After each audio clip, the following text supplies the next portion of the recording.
Welcome to the January market update. Mr. Murray, I mean, this is probably one of the most important market updates of the year because January has it got busier from the start or not? And people are wanting to know, right? Have we started good? Excellent. I thought we've gone live with nearly 50 listings in the first 3 weeks of January. I believe that's 2 years in a row now, Diego. We have a lot of activity from, I guess, the back end with launching properties, but we've done nearly close to 30 written deals. So optimistically, yes, it has been a great start to January, wouldn't you say? Yeah, level of activity is there. If you're looking at over the Christmas period, we track always numbers as we do. Last year, this year compared to the previous year, we're 35% more inquiries, so 35% more buyers out there. More or less, obviously, it's not an exact science when you're looking at many listings and all of that, but it's considerable amount more of inquiries.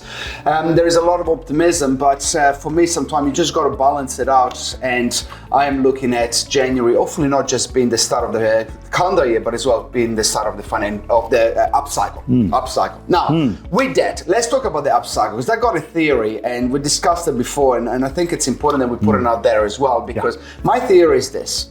Markets in Auckland, in terms of prices, they've dropped somewhere between 20 to 30%.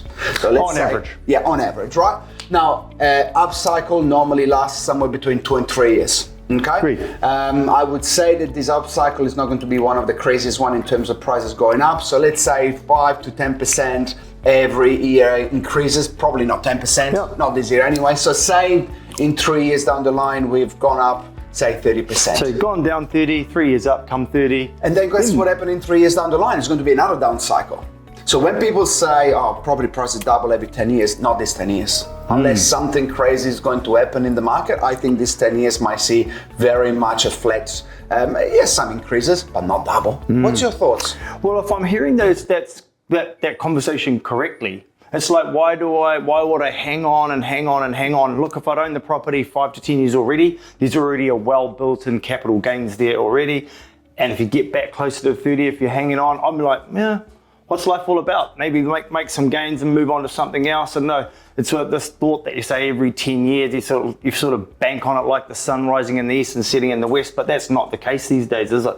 So, well, no, because now we're looking at 3 years already of down cycle. It could be in 10 years we could look at 10% more, but definitely not double. Hey, what do we know? We're just simple real estate professionals, aren't we? All we know is that today we've come back in a stronger market, more activities, more property selling, pre-auction offers.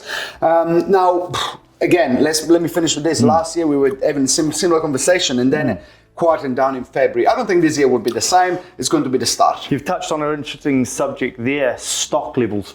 Last year we had an oversupply. We got an early, sort of January, February was good. The ones that launched early in January saw the most heat from the market. Then we seem to see an oversupply. What do you think is different about this year?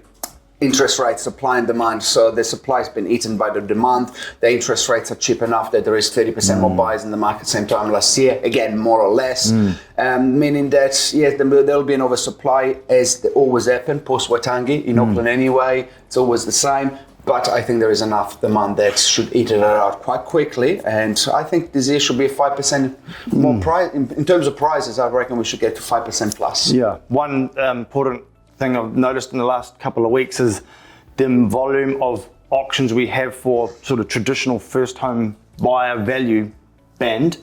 There's been a lot more activity in that auction sector. And so is that telling us that the banks are getting their ducks in a row and allowing first home buyers back at auctions? I hope so. Would you agree? Look, out of 5 auctions we're running now, 2 of them are under contract conditionally. So there is activity prior and buyers coming in with good conditions. And yes, the banks can be slow as well, but if you've got a good broker, normally you can get it faster. Good idea. Good agents, good brokers.